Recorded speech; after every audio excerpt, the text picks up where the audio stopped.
And welcome back in, my party people. So in this video, we're going to be going over 4 AFQT questions, starting with arithmetic reasoning, then paragraph comprehension, word knowledge, and math knowledge. So let's go ahead and go through all 4. And because you guys commented on the previous video letting me know that you like this, we're going to be doing more and more and more of these. So again, as always, if you like what we do, make sure to comment. That way we know what you like and we keep putting things out. So let's go ahead and get started with number 1 here. As always, word problems, paragraph comprehension, doesn't matter.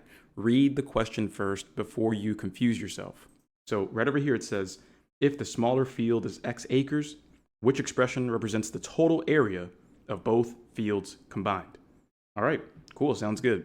So right over here it says, again, the expression that represents the total area.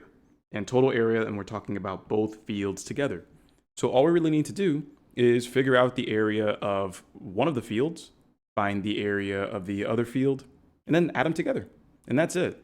So again, sometimes the problem can be a lot simpler than it might seem, because we all know that test anxiety might make us, just grab numbers, smash them together, multiplying, adding, however you believe it might help. And then the first thing that you see in terms of the answer choices and what you have written down, it might tempt you.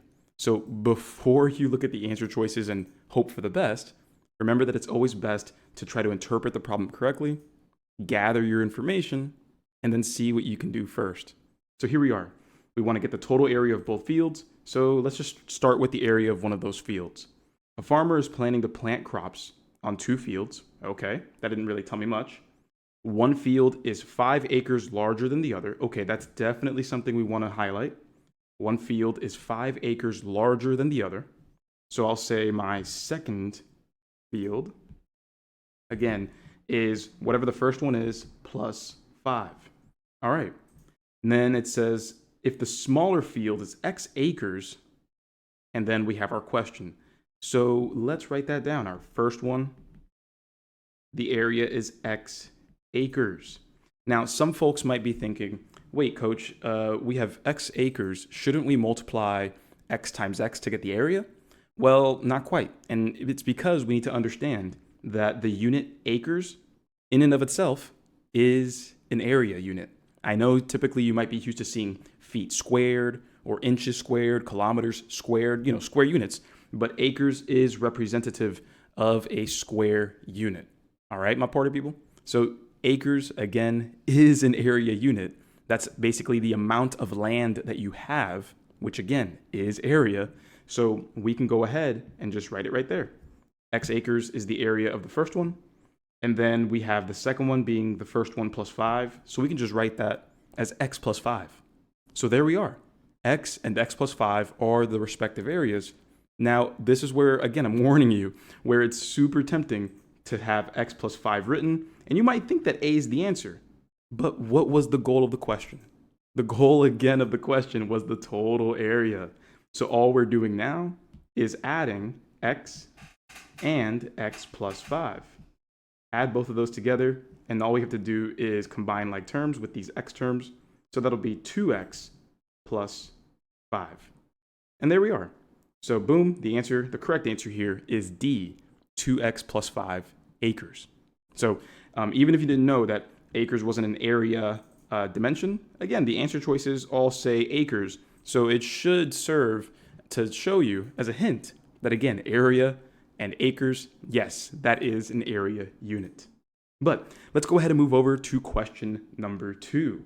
And again, before we get started on question number 2, if you like what we do, again, comment if this is helping you out, comment your favorite problem, and as always, pause the video to give these problems a shot, so that way you can grow with me as I solve these. So here's our paragraph comprehension question. Hopefully you had the chance to pause it. Here we are. Based on the passage, which of the following is most likely the reason some people oppose the council's decision? Again, read the question first. There's no point in reading all of this context here if we don't know why we're reading it. That only serves to cause test anxiety and then making decisions that aren't sound. So again, based on the passage, which of the following is the most likely reason? So let me highlight that. Most likely reason some people oppose, again, oppose being against the council's decision. So that's the key word there. Again, the reason that we oppose the council's decision. Now let's go ahead and read the context, the story here, so we can understand what the reasons for opposition are. The City Council's recent decision to increase funding for public transportation has been met with mixed reactions. Okay, mixed reactions meaning some positive, some negative. So be careful while you read this. Advocates argue. What does advocate mean? An advocate is someone who supports. So we're looking for people who oppose. So this sentence, it's moot. We don't really actually need to care about this sentence, but let's just double check, right? Advocates argue that improved transit options will reduce traffic congestion and pollution. Okay, but those are the advocates. They are supporting the council's decision. We don't really care about that. I care about the critics. Critics, someone who's criticizing something, typically they're giving reasons why whatever's happening may not be the best idea that we can think of. So there it is. Critics, however, believe the funds would be better spent on repairing roads and infrastructure, which they claim are in urgent need of attention. So that's what I really care about. The critics believe the funds would be better spent repairing roads and infrastructure. Let's look at the choices here. A, they believe public transportation is too expensive for the city to fund. No, that's not what the critics said.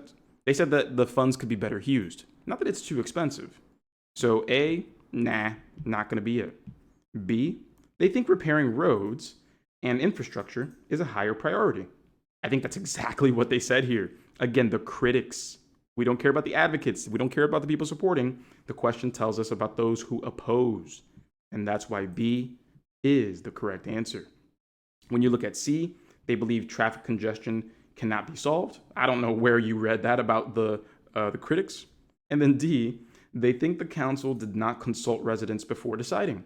Nowhere in this passage was that said. While that may be true for your own municipality and your city, that's certainly not being inferred in this passage. So there we are. B is the correct answer here. And this was an inferencing factual question.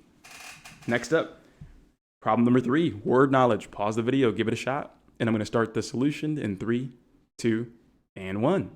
So what is the most likely meaning of the word reconstruct based on its prefix and root word?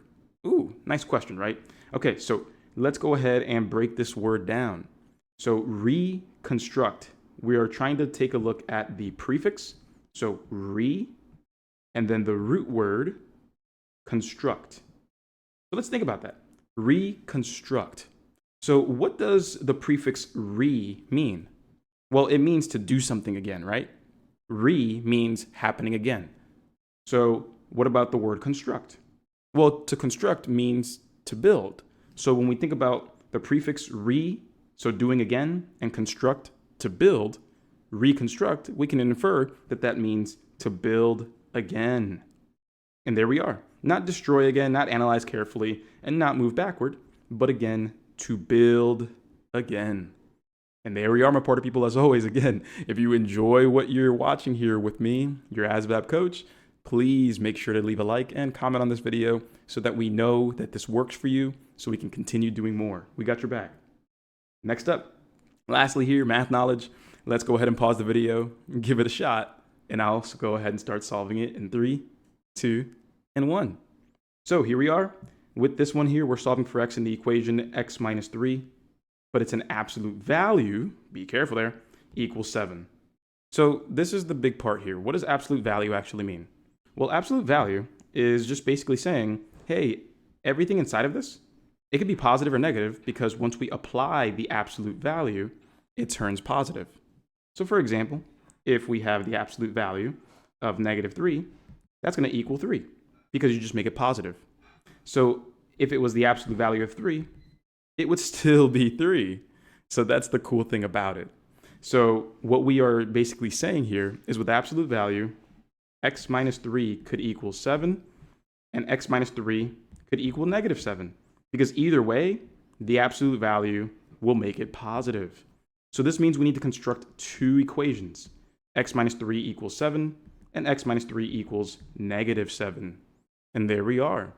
So now we just need to solve each of these equations, and we're good. In each equation, we'll add 3 to both sides, and we'll get our answer. In the first equation, we'll get x equals 10. And in the second equation, we'll get x equals negative 7 plus 3, which is negative 4. And those are our answers. x equals 10, x equals -4, and we are good. So right there, my party people, boom, x equals -4 or +10, and that's it. We're set, my math party people. So as always, let us know if you like this video, comment on it. Again, we want you to scream and shout from the high heavens, letting us know that you enjoy what we do, because we are always trying to grow and reach more applicants to help them succeed. And as always, don't forget that we host free classes every Monday. Go ahead and join us. That way you can raise your score, get the job you want, starting for free every Monday, 6 p.m. Eastern Time. The link will be in the description of this video. So with that said, my ASVAB party people, I'm Coach Anderson, and I'll check you out in the next one. Cheers.